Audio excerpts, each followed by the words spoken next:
Hello everyone, welcome to your very own favourite education channel dear school. और आज हम class 10th English का सबसे पहला chapter a letter to God को पढ़ने वाले हैं। हम इस पर्टिकुलर वीडियो में इसकी समरी और सारे के सारे डिफिकल्ट वर्ड्स और कीवर्ड्स को डिस्कस करेंगे। सो let's start. Subscribe the channel and like the video. तो इस लेसन की स्टार्टिंग होती है एक लाइन से, जो लाइन है पीपल से फेथ कैन मूव माउंटेन्स। मतलब लोग कहते हैं कि भरोसा पहाड़ों को भी हिला सकता है, चट्टानों को भी हिला सकता है। तो हम इस लेसन में देखेंगे कि क्या वाकई ऐसी बात है, क्या वाकई भरोसा रखने से कुछ भी पॉसिबल हो सकता है। और दूसरी बात हम इसमें ये देखने वाले हैं कि अगर हम भरोसा करते हैं तो हमें किस पर करना चाहिए। तो ये इस कहानी का नाम क्या है? A letter to God. मतलब भगवान को या ईश्वर को हम यहाँ पे पत्र लिख रहे हैं। हम नहीं लिखेंगे, कौन लिखेगा हम इस लेसन में देखने वाले हैं। तो बेसिकली ये जो कहानी है ये एक किसान की कहानी है जिसका नाम लेंचो है, और इस कहानी का ये मेन कैरेक्टर है। अब लेंचो एक किसान है और उसकी किस चीज की फसल है? भुट्टे की फसल है, जिसे हम मक्की बोलते हैं या कॉर्न बोल सकते हैं। अब उसका घर कहाँ स्थित है? उसका जो घर है वो एक घाटी पर स्थित है, और उस घाटी पर उसका अकेला घर है।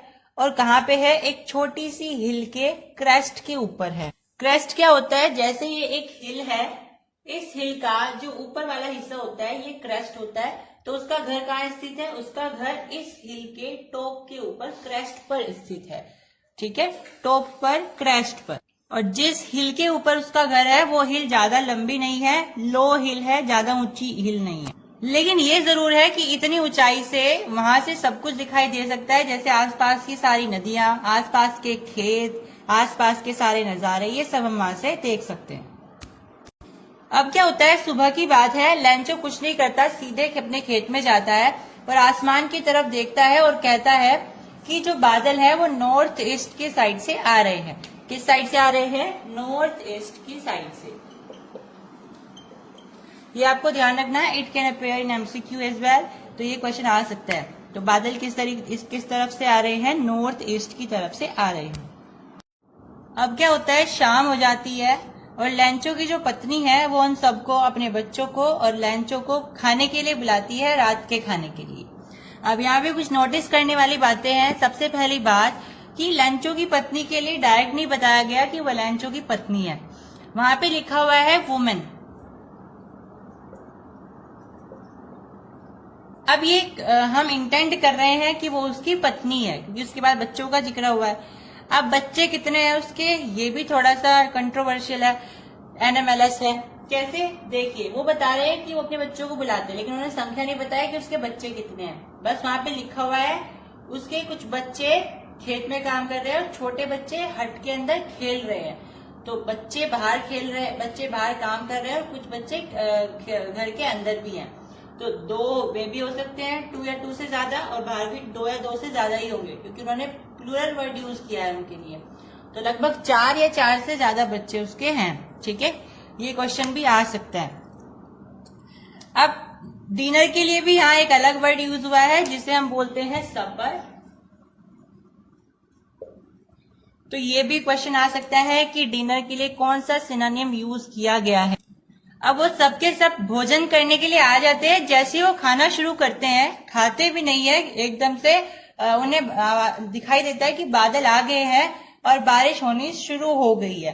अब लेंचो क्या करता है, खाना छोड़ करके फटाफट से बाहर जाता है और बारिश को एंजॉय करता है। अब वो इतना एंजॉय क्यों कर रहा है? क्योंकि उसकी जो फसल है वो बिल्कुल तैयार है, बस उसकी फसल को बारिश चाहिए, यानी कि या तो वो शावर आ जाए या फिर डाउनपोर आ जाए, है ना। डाउनपोर नहीं आ सकती तो कम से कम शावर आ जाए।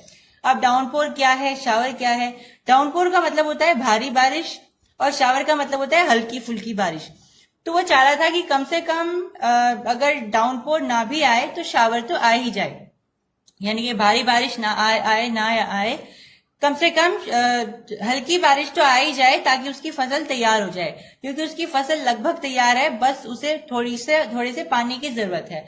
और वो ऐसे इलाके में रहते हैं जहाँ पे वो बारिश पर ही निर्भर हैं पानी के लिए, इरिगेशन। तो बारिश के आ जाने से वो इतना ज्यादा इसलिए खुश है क्योंकि उसका जो परिवार है वो बिल्कुल निर्भर है खेती पर। तो उनकी खेती अच्छी होगी तो वो खा पी पाएंगे। तो वो बहुत खुश हो रहा है क्योंकि बारिश उसकी क्या थी, होप थी, उसकी आशा थी कि बारिश हो जाए। क्वेश्चन क्या आता है कि लेंचो की क्या आशा थी, तो लेंचो की क्या आशा थी क्योंकि बारिश हो, और वो बारिश होने पे इतना खुश क्यों होता है, क्योंकि उसकी फसल बिल्कुल बारिश पर निर्भर थी और अगर बारिश हो जाती तो उसकी फसल तैयार हो जाती, तो इसीलिए वो बहुत खुश होता है जब बारिश आ जाती है। Is it clear?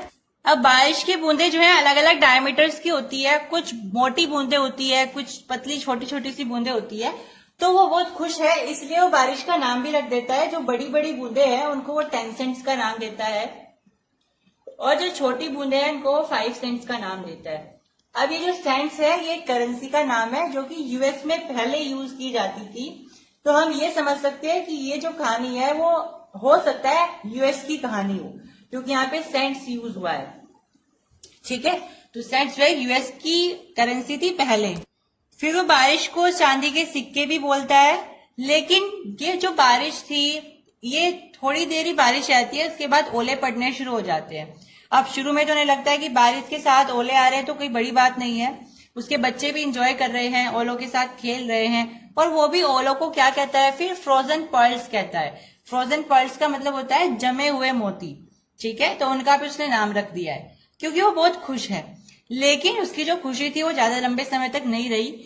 अब ये जो बारिश थी ये ओलों से फिर बहुत बड़े तूफान में बदल गई ओलों के, और उसकी जो सारी फसल थी वो सारी की सारी खराब हो गई, क्योंकि ओले जब पड़ते हैं तो फसल सारी की सारी नष्ट हो जाती है।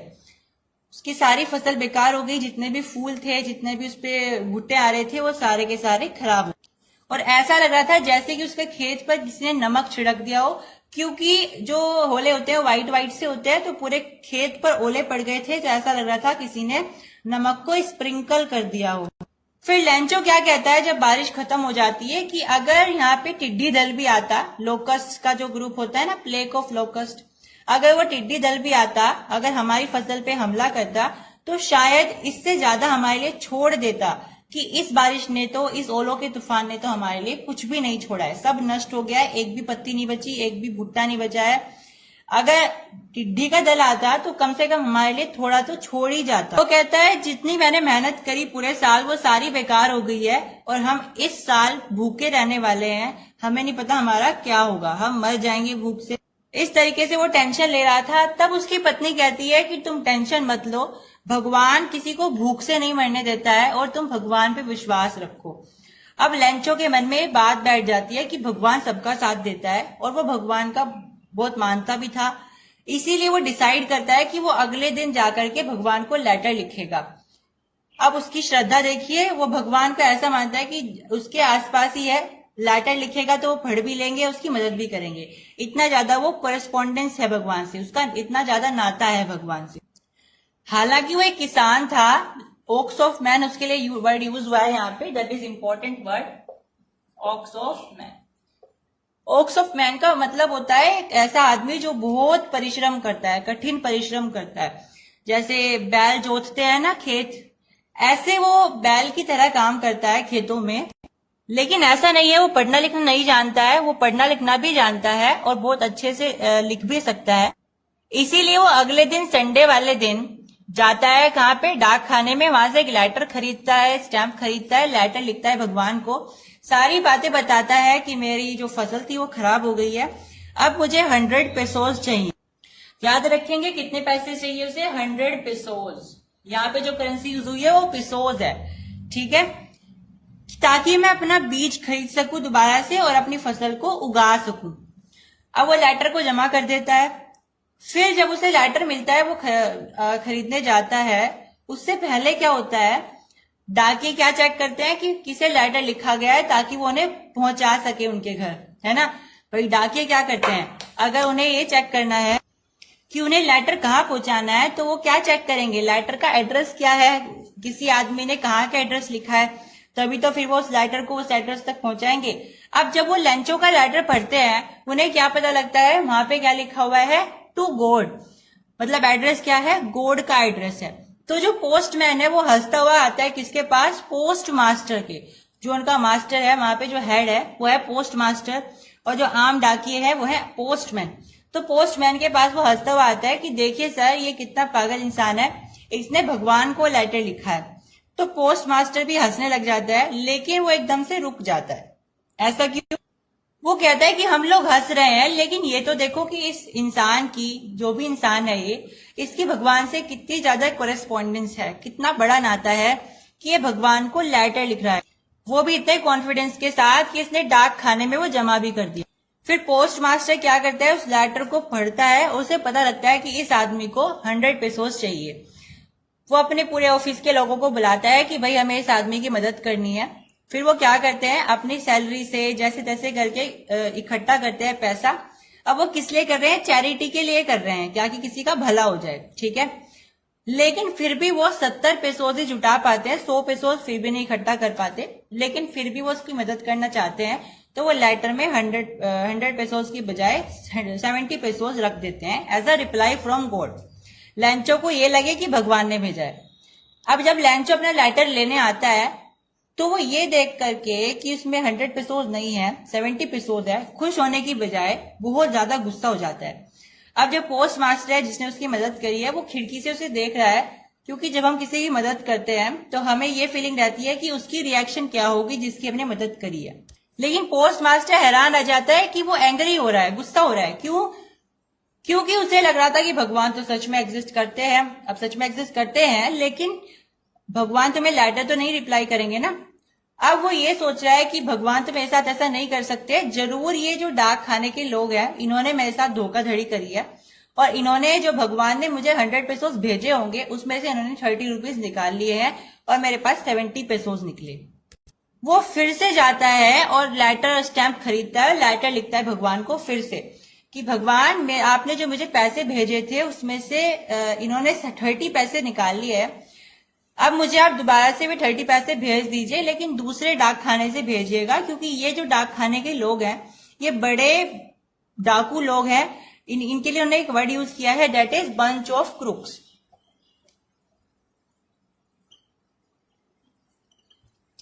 बंच ऑफ क्रूक्स का मतलब होता है डाकुओं का पूरा झुंड। अब यहाँ पे हमारा लेसन हो जाता है कंप्लीट। अब इससे हमें क्या मोरल मिल रहा है? एक तो यही हम लास्ट से समझ सकते हैं कि जो लोग हमारी एक्चुअली में मदद कर रहे हैं, हम कभी कभी उनको ही गलत समझ लेते हैं। और दूसरी बात यह है कि किसी पे भरोसा करना बहुत अच्छी बात है, लेकिन लिमिट में करना चाहिए कि उसकी कोई वैल्यू भी हो, right? So thank you class, have you subscribe the channel, hope you subscribe the channel and like the session as well. Thank you. Hello everyone, welcome to your very own favourite education channel dear school. तो आज हम class 10th English की poetry number 1 that is dust of snow को read करने वाले हैं। इस particular video में हम इसकी समरी, सारी की सारी पोइटिक डिवाइसेस, इसके डिफिकल्ट वर्ड्स, की वर्ड्स और सारी की सारी राइमिंग स्कीम देखने वाले हैं। So like the session and subscribe the channel as well. तो ये ब्यूटीफुल पोएम किसके द्वारा लिखी गई है? ये ब्यूटीफुल सी पोएम रॉबर्ट फ्रॉस्ट के द्वारा लिखी गई है, जो कि बहुत कम शब्दों में बहुत बड़ी बड़ी बातें और बहुत बड़े बड़े मैसेज को छिपा करके रखते हैं, ठीक है। तो ये जो पोएम है इसका बहुत ब्यूटीफुल मैसेज है, लेकिन पहले हम इस पोएम की स्टोरी समझ लेते हैं। उसके बाद फिर आप मुझे कमेंट करके बताओगे कि इससे हमें क्या मैसेज मिला। उसके बाद I will check it out. So let's start the story. तो इसमें जो हमारे पोएट हैं रॉबर्ट फ्रॉस्ट, वो बहुत ज्यादा दुखी हैं और उनका जो मन है वो बहुत अपसेट है, वो उनका जो मूड है वो बहुत अपसेट है, और अपसेट मूड के साथ में वो चले जा रहे हैं।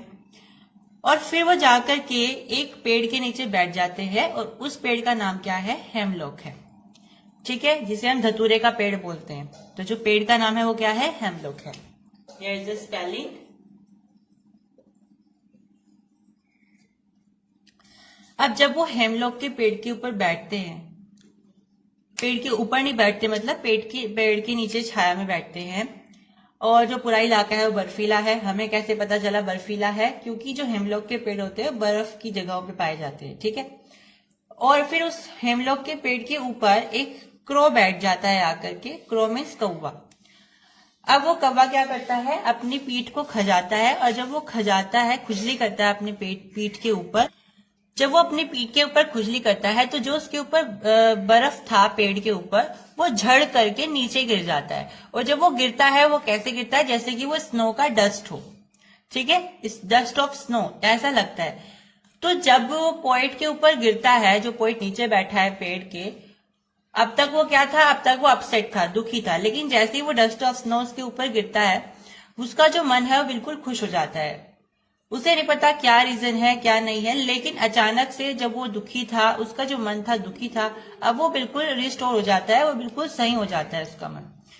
तो यहाँ पे जो पोइट है उसने बहुत सारे मैसेज दिए हैं इन 4 लाइनों में ही। सबसे पहला मैसेज क्या है, अगर आपने नोटिस किया हो तो पोइट ने यहाँ पे कैसे कैसे वर्ड्स यूज किए हैं। पहला है हेमलॉक और दूसरा है क्रो। ये दोनों ही चीजें हमारी सोसाइटी में अपशगुन मानी जाती है, अनलक्की मानी जाती है। हेमलॉक का जो पेड़ होता है, धतूरे का पेड़, वो बहुत ज्यादा पॉइजनस होता है, डेंजरस होता है, तो इसलिए उसके आसपास कोई भटकना नहीं चाहता है, उसके आसपास कोई जाना नहीं चाहता, लेकिन पोइट उसी के नीचे बैठ गया आकर के। दूसरा क्रो, पोइट ने इस पोयम में क्रो का जिक्र किया है, लेकिन बहुत सारे जो पोइट हैं, बड़े बड़े जो पोइट होते हैं, वो क्या करते हैं, बहुत सुंदर सुंदर बर्ड्स का यूज करते हैं इंस्टेड ऑफ क्रो। क्रो का कौन जिक्र करता है, लेकिन इन्होंने क्या किया है, यहाँ पे क्रो का यूज किया है instead of beautiful words like peacock, sparrow etcetera. तो यहां से क्या पता चलता है, पोइट उस पूरी की पूरी फिलॉसफी को तोड़ना चाहता है, उस पूरे के पूरे कंसेप्शन को तोड़ना चाहता है जो सोसाइटी ने बना रखा है कि ये जो पेड़ है या ये जो बर्ड है ये अपशगुन है या अनलकी है। ये हमारा केवल एक भ्रम होता है, ये ऐसा कुछ भी नहीं होता है, ये एक नेचर है और नेचर सबके लिए इक्वल होता है। ठीक है, ये हमारे कर्म होते हैं, हमारे डीड्स होते हैं जो हमें अनलकी बनाते हैं, लकी बनाते हैं, इसमें नेचर का कोई दोष नहीं होता है। तो पहला जो मैसेज है उस पॉइंट ने क्या दिया है कि ये जो हम सब मानते हैं ये सब चीजें बिल्कुल गलत है, कि नेचर की वजह से ऐसा हो गया, नेचर की वजह से ऐसा हो गया। ठीक है, तो हमें डिस्क्रिमिनेशन नहीं करनी है इसके बीच में कि जो ओक का पेड़ है वो ब्यूटीफुल है या पाइन का जो पेड़ है वो हमें यूज करना है। तो यहाँ पे इन्होंने हेमलॉक का ट्री इसलिए यूज किया है क्योंकि लोग उसे सोसाइटी में उसे ऐसा माना जाता है कि वो अनलकी है, तो उन्होंने वही यूज किया ताकि सोसाइटी का ये जो कंसेप्शन है, परसेप्शन है, ये टूट जाए। ऐसे उन्होंने क्रो का यूज किया है। अब यहाँ पे उन्होंने ये बताने की कोशिश करी है कि जिन चीजों को हम बेकार समझते हैं उनकी वजह से हमारी लाइफ में इतने बड़े बड़े चेंज भी आ सकते हैं। तो कोई भी चीज बेकार नहीं होती है। जैसे क्रो को उन्होंने सबने बेकार माना हुआ है सोसाइटी में, लेकिन उसका जो मूड था पोएट का वो बहुत ज्यादा अपसेट था, लेकिन वो उस कौवे की वजह से ही ठीक हुआ क्योंकि उसने क्या किया, बर्फ ऊपर से झाड़ी और वो उसके ऊपर गिर गई, तो डस्ट ऑफ स्नो उसके ऊपर गिर गया, तो उसकी वजह से उसका जो मूड था वो रिस्टोर हुआ। तो यहाँ पे जिस चीज को हमारी सोसाइटी में बेकार समझा जाता है उसी चीज को यहाँ पे इतनी ज्यादा महत्व दिया गया है। ठीक है, तो नेक्स्ट हमारा मैसेज इसमें क्या हो सकता है, नेक्स्ट मैसेज भी इससे ही कनेक्टेड है। जैसे कि हमें नहीं पता होता है कि कौन सा हमारी लाइफ में ऐसा मोमेंट है जो हमारे लिए हिस्टोरिकल होने वाला है, यानी हमारी पूरी लाइफ के लिए यादगार होने वाला है, रिमेनिशेबल होने वाला है। ऐसे ही यहाँ पे हुआ, पोइट को नहीं पता था कि वो अभी अपसेट होकर के जा रहा है, वो हेमलॉक के नीचे बैठेगा, क्रोस के ऊपर डस्ट गिराएगा, लेकिन ऐसा हुआ और इसकी वजह से उसकी लाइफ में बहुत बड़ा चेंज आया। तो यही एक तरीके से उसके लिए हो गया कि ऐसे मोमेंट जिनको हम बेकार समझते हैं या ऐसे मोमेंट जिनको हम बहुत ज्यादा छोटा समझते हैं, यूजलेस समझते हैं, वही मोमेंट हमारी लाइफ में बहुत बड़े चेंज ला देते हैं। अब ऐसा करने से क्या हुआ, पोइट की लाइफ भी बच गई क्योंकि वो बहुत ज्यादा दुखी था। पोएम में लिखा है कि इससे उसकी लाइफ बर्बाद होने से बच गई। इसका मतलब है या तो वो कुछ गलत काम करने वाला हो अपने साथ, ठीक है, सुसाइड करने वाला हो या कुछ भी, तो इससे इन सब छोटी छोटी चीजों से उसकी लाइफ में इतना बड़ा चेंज आया कि उसने गलत स्टेप उठाने से वो रुक गया। ठीक है, तो यहाँ पे हमें इससे ये भी मैसेज मिलता है। अब हम देखने वाले हैं इसकी rhyming scheme, difficult word and poetic devices. तो हमारी पोएम की राइमिंग स्कीम क्या है, ए बी ए बी। देखिए, राइमिंग स्कीम आपको रटनी नहीं है क्योंकि आपको एग्जाम में पोइट्री दे दी जाएगी, तो वहां से आपको छांट करके लिखनी होती है जस्ट। तो यहाँ पे जस्ट मैंने आपको रेमिनिशेबल की ले रखा है कि आपको याद रहे या आपको पता रहे कि ये जो पोइट्री है वो किस तरीके से किस स्कीम के द्वारा लिखी गई है, क्या इसकी लय है। ठीक है, नेक्स्ट डिफिकल्ट वर्ड इसमें केवल 2 ही हैं, एक है हेमलॉक और एक है रूट। हेमलॉक मैंने बताया एक पॉइजनस प्लांट होता है या ट्री होता है जिसके ऊपर छोटे छोटे से व्हाइट रंग के फ्लावर्स होते हैं और इसको हम धतूरे का पेड़ भी बोलते हैं। उसके बाद है रूट। रूट का मतलब होता है आप बहुत ज्यादा उदास रहो, रिग्रेट रहो, पछतावे में रहो, उसको बोलते हैं रूट होना। ठीक है, जो पोएट था वो क्या था, रूट था। इसके बाद क्या है, पोएटिक डिवाइसेस है। पोएटिक डिवाइसेस यहाँ पे 3 यूज हुई है। फर्स्ट है इंजर्बमेंट। इंजर्बमेंट कहाँ यूज होती है, जब एक ही सेंटेंस बिना फुल स्टॉप के लगातार चलता जाता है। आपकी पोएम ऐसे ही है, लगातार चलती जा रही है, तो इसलिए इस पोएम में क्या आएगी, इंजर्बमेंट। दूसरा है एलिट्रेशन। अलिट्रेशन कहाँ आती है? जहां पे आपका has given my heart a word लिखा हुआ है ये सेंटेंस, तो यहाँ पे आपकी क्या यूज हुई है? अलिट्रेशन, क्योंकि हैज गिवन माई हार्ट, तो H has given my heart, H bar bar H का रिपीटेशन हुआ है। इसके बाद है थर्ड कॉन्सोनेंस। कॉन्सोनेंस वहां पे यूज होता है जहां पे आपकी कॉन्सोनेंट साउंड रिपीट होती है, ठीक है। तो ये आपकी पूरे हमने खत्म कर दी है। इसमें हमने आपकी summary, difficult words, rhyming scheme और पोएटिक डिवाइसेस को डिस्कस किया है।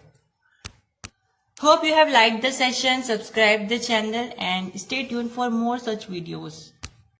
Hello everyone, welcome to your very own favorite education channel Dear School. तो आज के लेक्चर में हम class 10 second poetry fire and ice के बारे में डिस्कस करने वाले हैं, जिसके राइटर रॉबर्ट फ्रॉस्ट हैं। इस पर्टिकुलर वीडियो में हम इस पोएम की समरी, इसकी राइमिंग स्कीम, पोएटिक डिवाइस और कीवर्ड्स को डिस्कस करेंगे। सो like the session and subscribe the channel. हमारी पोएम का टाइटल है फायर एंड आइस। फायर का मतलब क्या होता है? अग्नि, और आइस का मतलब क्या होता है? बर्फ, या हम बोल सकते हैं पानी, क्योंकि पानी की एक फॉर्म होती है बर्फ यानी आइस। तो कहने की बात है जो हमारी पोएम है वो दो एलिमेंट्स के बारे में है, जिसका नाम है फायर एंड आइस, क्योंकि ये क्या होते हैं? हमारे एलिमेंट्स होते हैं। बहुत सारे एलिमेंट्स होते हैं।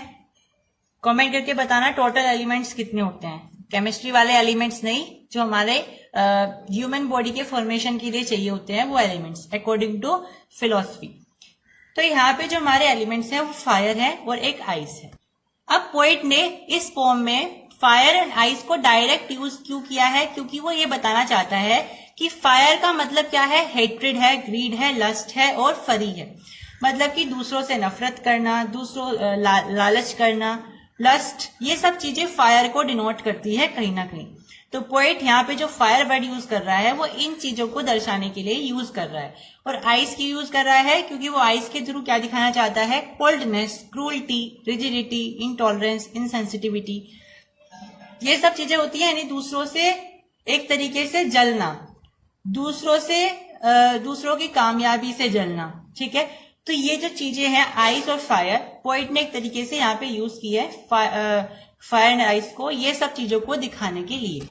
अब ये जो पोम है ये हमें दुनिया के अंत के बारे में बताती है, मतलब दुनिया किस तरीके से खत्म होगी।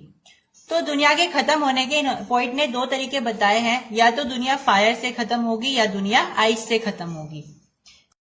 यानी कि या तो फायर, यानी कि हम बोल सकते हैं कि दुनिया एक दूसरे से नफरत करेगी, तो इस तरीके से खत्म हो सकती है, लड़ झड़ के, कन्फ्लिक्ट से।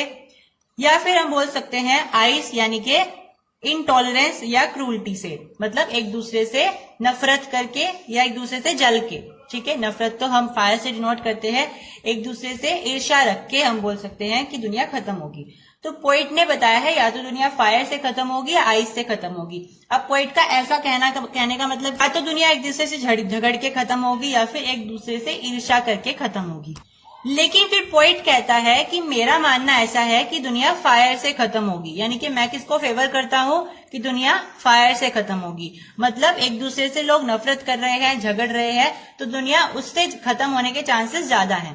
फिर वो पोइट कहता है कि फायर भी इतनी पावरफुल है और आइस भी इतनी पावरफुल है, तो हो सकता है दुनिया को अगर 2 बार एंड होना पड़ा, दुनिया को अगर 2 बार खत्म होना पड़ा, तो दुनिया एक एक करके फायर से और आइस दोनों से खत्म हो जाएगी, क्योंकि दोनों ही क्या है? पावरफुल है। यहाँ पे पावरफुल होने का मतलब क्या है कि दुनिया में बहुत ज्यादा नफरत और एक दूसरे से ईर्ष्या दोनों ही बहुत ज्यादा बढ़ रही है, इतनी ज्यादा बढ़ रही है कि दोनों ही पावरफुल हैं। तो दुनिया को अगर 2 बार खत्म होना पड़ा तो फायर और आइस दोनों से एक एक करके खत्म हो जाए। तो ये जो पोम है वो एक तरीके से अल्टीमेटम की तरह है, यानी चेतावनी की तरह है। इसमें बताया जा रहा है कि दुनिया को बताया जा रहा है पोइट के द्वारा कि हमारी दुनिया में यहाँ पे बहुत ज्यादा नफरत है, ईर्ष्या है और बहुत ज्यादा बढ़ती जा रही है। अगर हमने इस पे कंट्रोल नहीं किया तो हमारी दुनिया बहुत जल्दी खत्म हो जाएगी।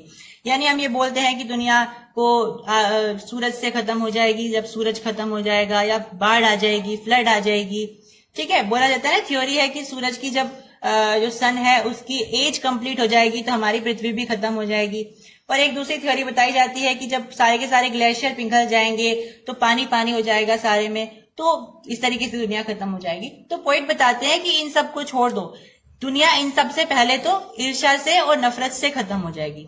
ठीक है। तो पोइट ये बताने की कोशिश कर रहा है कि हमें अपनी नफरत और अपनी ईर्ष्या इन दोनों पर कंट्रोल करना है, इनको खत्म करना है, क्योंकि ये जो दोनों एलिमेंट्स हैं ये दुनिया को खत्म करने के लिए एक तरीके से इनिशिएटिव है।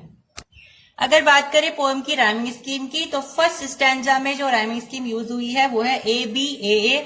सेकेंड स्टैंजा की बात करें तो राइमिंग स्कीम है B C B C B. Okay, difficult word इस फॉर्म में है नहीं, 2 ही वर्ड है, पेरिश और ट्वाइस। ट्वाइस का मतलब आप सब जानते हैं 2 टाइम्स।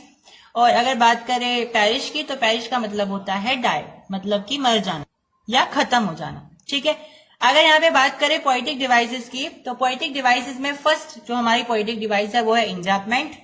मैंने आपको पिछले लेक्चर में भी बताया था, इंजैपमेंट का मतलब होता है जब बिना रुके, बिना फुल स्टॉप के लगातार हम अपनी पोएम को लिखते जाते हैं बिना किसी स्टॉप के, उसे बोलते हैं इंजैपमेंट। पर्सनिफिकेशन का मतलब है किसी चीज को डिनोट करना किसी चीज से, मतलब जो यहाँ पे फायर है उसको हम कैसे डिनोट कर रहे हैं, हेटरेड से डिनोट कर रहे हैं। आइस है उसको कैसे डिनोट कर रहे हैं, कोल्डनेस से डिनोट कर रहे हैं। तो ये हमने क्या किया है, एक दूसरे को पर्सनिफाई किया है। एलिट्रेशन आप सभी को पता है, जब जैसे सम से बोल दिया उसको बोलेंगे हम एलिट्रेशन। जो यहाँ पे रिपीटेशन हुआ है, सम उसके बाद से, एस एस। इसके बाद है यहाँ पे इमेजरी। इमेजरी का मतलब होता है कल्पना करना। फिर से वही लाइन है सम से, वो कह रहा है कि कुछ लोग कहते हैं दुनिया आग से खत्म होगी, कुछ लोग कहते हैं कि दुनिया फायर से खत्म होगी। तो यहाँ पे उसने ये नहीं बताया कि कौन लोग कहते हैं, भाई ऐसा तो कोई भी बोल सकता है। तो उन्होंने ये इमेजिनेशन करी है, कल्पना करी है कि कुछ लोग कहते हैं, कुछ लोग ये कहते हैं। ऐसा उनके पास कोई प्रूफ नहीं है कि किसने कहा। तो उन्होंने जो यहाँ पे एक बात ये कही है वो एक कल्पना वाली बात है, इमेजरी है। तो यहाँ पे इमेजरी आ जाएगा। So that's all in this video. Subscribe